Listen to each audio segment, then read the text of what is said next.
مباراة شبيبة القبائل وأولمبي الشلف ضمن الأسبوع السادس عشر من انطلاق رابطة المحترفين الجزائرية.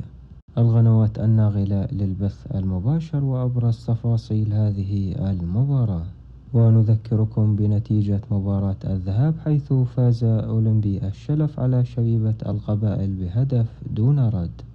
يواجه نادي شبيبة القبائل نادي أولمبي الشلف ضمن الأسبوع السادس عشر من انطلاق الرابطة المحترفة الجزائرية الأولى.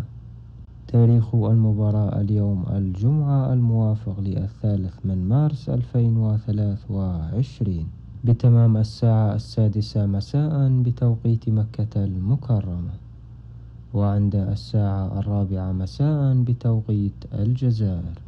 ومن المتوقع نقل المباراة على قناة الجزائرية السادسة. يحتل نادي شبيبة القبائل المركز الخامس عشر ضمن ترتيب الدوري الجزائري، ويأتي نادي أولمبي الشلف في المركز الثالث عشر ضمن ترتيب الدوري الجزائري.